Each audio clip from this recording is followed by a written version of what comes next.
Really thrilled to have Sara here. Hi, Sara. How are you? Hi, Drew. How are you? Not too bad. Not too bad. We're chatting a lot of customer experience and branding and marketing, and thrilled that you can join us for this. So let's jump right in. I don't think a lot of folks necessarily need an introduction to Charles Schwab, but perhaps a little bit of an introduction to you. So just walk us through a little bit, your remit and your kind of day in the life for Sara. Yeah, great. Well, it's great to be here, and I caught the tail end of the American chat, so it's good to hear another company that I like really well. Yeah. I'm on the digital team at Charles Schwab, and my remit is user experience. I have the innovation accelerator, and I have some product teams in the digital accelerator. So lots of customer experience across product, innovation, and design. That's great. And I also look forward, I know, we work a lot with American and conferences on their open innovation program. So I also look forward to getting your sort of best practices thoughts with your accelerators and open innovation. But I want to start with just, kind of the question I've been starting everybody off with today and yesterday, looking back at the last 16 months and, what you've learned both, as someone who's looking after your customers and looking at customer experience, and even as a leader as well, and managing your teams, but particularly as it relates to the customer, what's really bubbled to the top as you look back and your key takeaways from the last 16 months, particularly in regards to informing how you move forward? Yeah, I mean, if I had to boil it down to one word, which is so hard, but I think connection Mm. is right. The North Star through all of this has been, how do we connect with people, right? Because we need to connect with our customers. We've got to listen to them, and then great teams build great products, right? And there's been so much disruption, Yeah. on the employee side that we've all felt. And so, how do we do that? I feel like the goalposts keep changing all the time, both for our customers in terms of what they expect, how we collaborate and reach them. So just that's sort of the drumbeat that I've tried to keep as a North Star. It's actually quite hard to do that, right? Because there's lots of new tools and we're all trying to use them in different And ways. lots of new customers for you as well. Lots of new customers for us, which we'll talk about. But I mean, even in our our intro meeting for this, Drew, I ended up doing a one-on-one user group with you about how you like to have financial advice, right? And we had a Yes, great connection in that conversation. So that's the North Star, and it's not easy for any of us. But I think when we boil it down to, am I connecting with you, teammate? Am I connecting with you, customer? Good things tend to happen. And just briefly, because you are managing teams, and in terms of what you did you had a cool thing called Beans and Bandwidth to keep people connected during the pandemic. But how do you sort of see the future of work as it relates to you and managing your teams, and as people maybe they come back to the office part-time, but still driving innovation forward and still keeping that connection with your teams? How do you see that future of work, particularly as it relates to managing innovation teams? Yeah, so before we all had to go home, the accelerator teams that I set up, I was banging the table that we need to be co-located, not in the same city, like in the same building, on the same floor, so we can get our storyboards up, we can get our data screens Right. up, right? And we can just have all those natural collisions that are so good. So I was actually really worried for obviously much bigger reasons than what I'm going to talk about, but would we be productive? Would we still be innovative? And it turns out it doesn't matter where you are. You have to establish really good team norms and team working norms. And so we had those to start with. That gave us a jump start on productivity. But we actually Schwab acquired TD Ameritrade. Yeah. During all this, right? So now my innovation team that was co-located in Austin is now in 5 places across the country, because we've picked up so many great new team members. And so, the new way that we're trying to be innovative is, how are we using our in-person time and how are we using our async time?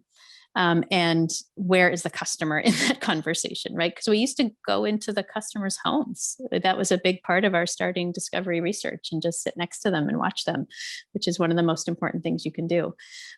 So that's really, we can do it. Hopefully provide, obviously more flexibility on a personal level, but we've got to be really intentional about our time. Right. And not only because you're integrating or not integrating, but you have TD Ameritrade in this entire new organization, but also, we were just kind of talking earlier in a session with Heineken and a few other folks on the summer of revenge living, and the consumers are coming back. But, first quarter, you added 3 million new customers. I mean, it's pretty staggering. I believe you're at a record for total assets under management, probably maybe even total number of customers that you ever had. But that was record growth for you in a quarter. So, wow, we're back. You guys are back, and you immediately have to worry about scale and onboarding and all of this. Talk to us a little bit about, this sort of managing this innovation at scale, and not just innovation, but just day-to-day business with all of these new customers, and talk about, best practices sort of from that point of view. Yeah, great. Yeah, well, I think everybody understands more about the financial industry and their own financial lives than they did before the pandemic. Just anytime you have a life event, right, you sort of evaluate, well, am I saving enough? Am I investing enough? And then obviously social's been playing a big role. Let me just back up. There's a couple of factors in financial services pre-pandemic that, driving some of the spike. So commissions went to zero at the end of 19. We made a move in October. Lots of other folks made the move. Fractional trading. So for those who don't know, you can buy $5 of Amazon versus paying $3,000 a share. So you can buy pieces of that. There's a lot of volatility, which tends to pull people off the sidelines if they, aren't actively trading. And then we're all at home.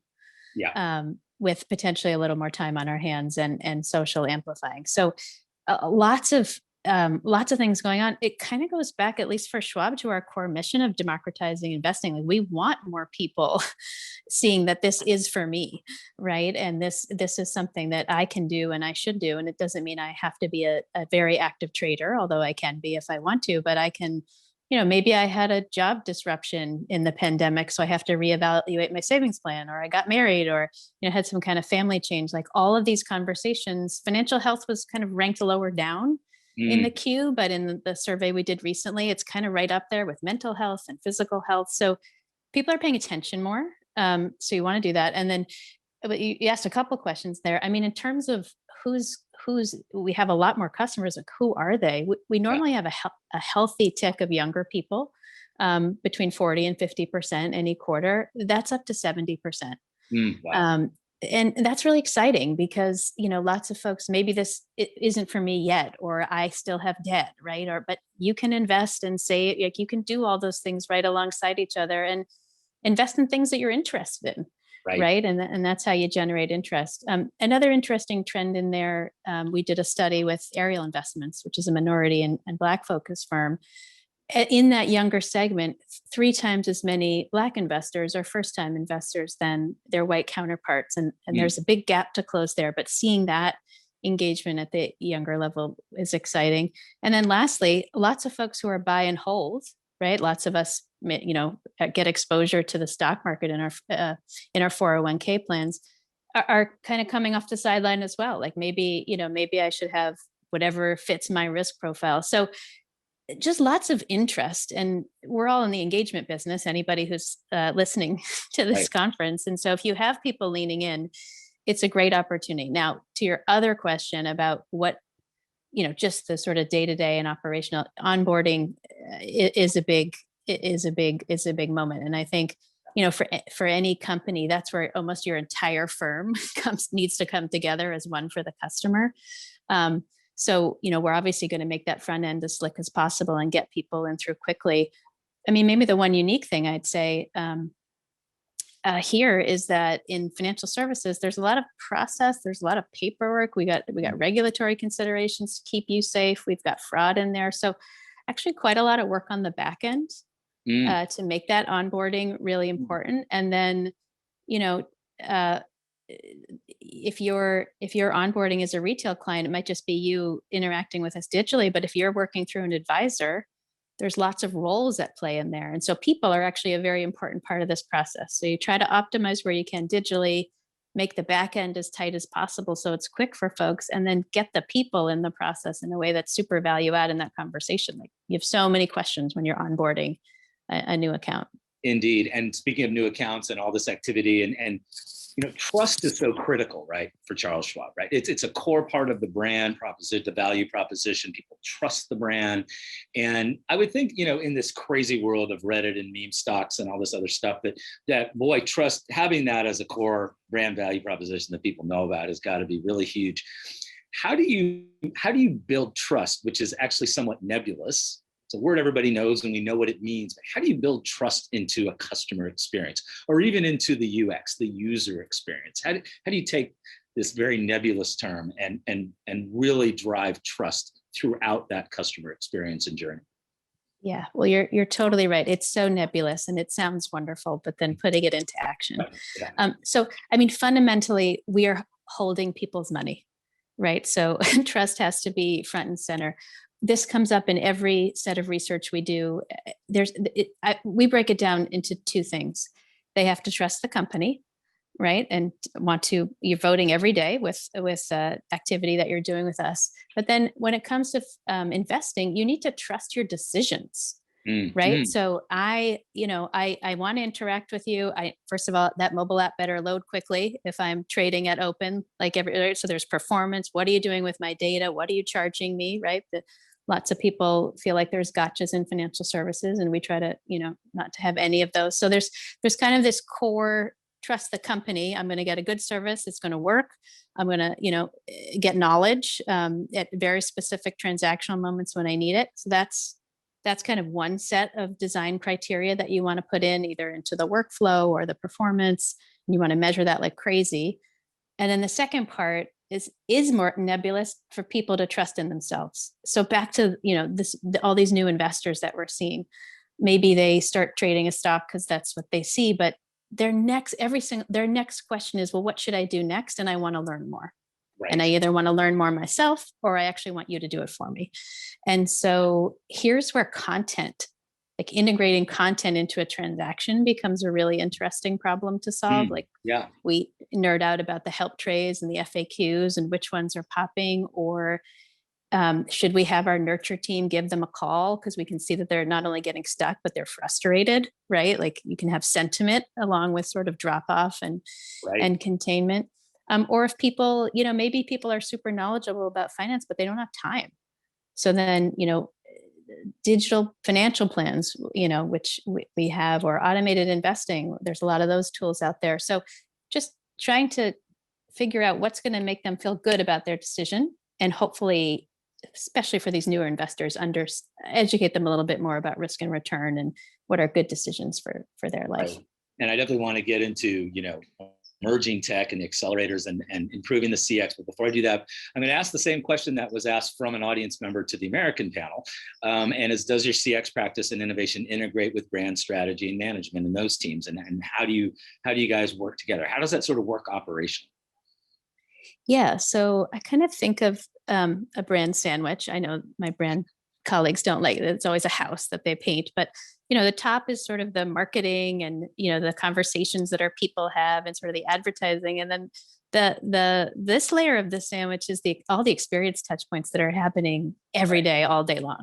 So I heard some of the American answer. There's ways you can do that systematically. So the colors and the consistency and all of that, you let system do that. But then you also want the people part of design and product development come through really well. So we try to take the brand principles and translate them into the experience. And I think one of the challenges that we have, and I would guess a lot of firms have, is we have a lot of offerings, right? And every client uses us slightly differently. And so we spend a lot of time trying to figure out how to path people or how to get them to tell us where they want to go. We have a chat, an intelligent assistant up in our mobile app that we've put very prominently for a reason, because we can start to watch, like, where do they want to go? How can we help them? So yeah, I think it's totally connected to the brand. And sometimes you probably are making a lot more brand impressions, especially with the volumes and the increased activity, right? Every day or every month, what used to be maybe once a year, once every 6 months for some customers, more than an advertisement that they'll see. So they're very complementary. Strategically, they need to be aligned. And then the execution path just, obviously is different because it's a different medium that you're working with. Right, indeed. So just a few minutes left. So I wanted to wrap up on talking about the accelerators and let's start at the top a little bit. And can you just sort of explain sort of, your accelerators that are out there? What are they? Where are they? How do what's their mission and sort of how you manage them? And then we can get a little bit into the process behind open innovation. Yeah, so I'll make the backstory short. This is a company, we're just writing another chapter of innovation for Schwab. That's been sort of the drumbeat of this company, innovation for consumers, but we needed to bring it to software. And so we set up the accelerators to infuse design thinking and agile and sort of bring them together. And we set up two different kinds. One group had huge business goals against them. Actually, some of our onboarding teams were in there. And another group was a innovation lab team. So we put, but both had the same practices, the same techniques, and they each had constraints. So we gave them each constraints. And on the ones that were right in the core business problem, they would have customer constraints to solve. And on the innovation side, we gave time constraints. So 12 weeks to get to a prototype. And so that's kind of the drumbeat that we do. And then once we have the prototype, what did we learn? What are we going to do about that learning? So do we drop it right into an existing roadmap? Do we go develop it further? But there's kind of that we set them up the same, design plus agile, everybody with the same goals, and then different constraints. Because if you don't have constraints, I think you call it innovation theater, right? You get a lot of interesting things being talked about, but not a lot of interesting things being delivered for your clients.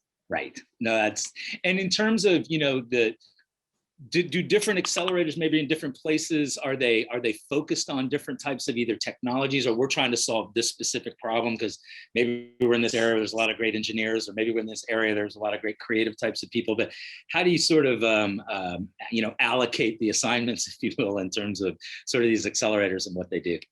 Yeah, I mean, doing a little bit of portfolio theory, just to steal from a financial page, but we have a tech team that looks at technologies. Then we've got an innovation accelerator, tech accelerator, an innovation accelerator that then does product concepts. And then we have a design practice that can do that locally within the teams to help teams get unstuck. What's the portfolio part of that is they all look at their requests together up front, and then they decide where to put it. And once they decide where to put it, we make sure we have business sponsors, and we kind of go along sort of, because it's only 10% of your budget or maybe less, but we put it right alongside those core decisions. So that way it's not some other sort of, especially when you have an integration going on with a lot of work, but everybody can follow, they can see the value, and then they can quote unquote pull things off the shelf, right, and bring those innovations right in. So 3 different places, and a fourth emerging with our data team, but a common eyes as things move through the stages. And do you have, we'll wrap up on this. Do you have, what are your open innovation sort of best practices, sort of, and advice to folks in terms of, all right, one, it has to scale, right? In terms of, you have all these technology partners that come in, a lot of startups, and they want to change the universe.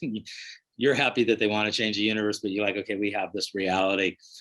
How do you manage getting all of this technology innovation from these startups and turning it into real world product that actually affects the customer and improves the overall experience? Yeah, I mean, before you get to scale, and that's really important, what problem are you trying to solve? Right. And especially there's so much really interesting technology out there, but technology without a problem to solve, then then it's hard to do everything else. So the very first step, I think, with anyone in your ecosystem is, what problem are you trying to solve? And do you have a technology or approach that can really help us do that?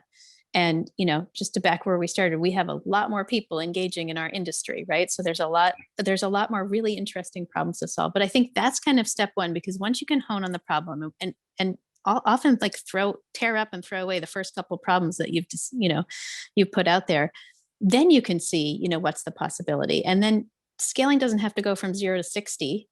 Right? You can either scale parts of the technology. We acquired a company called Motif, which does personalized investing with a lot of really interesting capabilities, some which we could use right away. They had a really interesting data layer, fractional trading. Some of those things we actually have decided, we're going to rebuild some of those capabilities because we know we're going to have bigger uses right away. So I think the scale decision to me comes after the problem to solve. And then how fast do you want to scale and which parts of it, right? Because you don't have to scale all of it right away. Right. No, absolutely. So my last question as we wrap, what excites you about the future? Like, in terms of, there's all this emerging tech, you're focused white hot on your customer. But what excites you about what comes ahead, as we get through the summer and as it relates to improving that customer experience? Yeah, I mean, I think the lens in financial services that's exciting is not just people leaning in, but being more intentional about their choices, right? So you can now have your life goals or your values reflected in the decisions that you're making in the companies that you're investing or the indexes that you're investing, right? This sometimes gets talked about as ESG, but it could be, the type of company you want to work for in financial services from a D&I lens. You want to talk to people who look like you and understand your experience. So I think something that maybe was either more transactional or felt more like a subset of your life, being able to elevate that to connecting it to those, your values, your life moments. I mean, that's what becomes interesting. And those experiences are fun to design for, because it's not just that you just had a child, let's get the 529K going. Like, let's set a goal against that, right? And get the whole family involved and sort of making that, kind of dry experience be a lot more meaningful for you. Yeah, and the advisor is still going to be important, right? We are all wrapped up in the digital customer experience and always trying to remove friction and make it much better. But I imagine there is always the advisor and always thinking about, there's always also someone I can call or maybe go see in addition to having a great customer experience, right?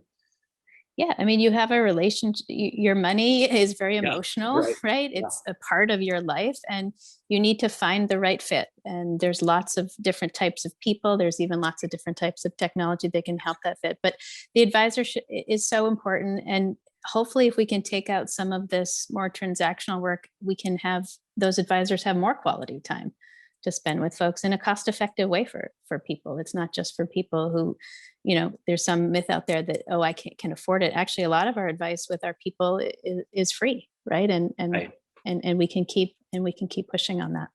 That's great. Well, look, Sarah, thanks so much for joining us. I know you're super busy, and have a wonderful Memorial Day weekend. And hopefully we'll see you on a physical stage in person somewhere. I look forward to it. Thanks so much for having me. Thanks, Sarah. Bye-bye.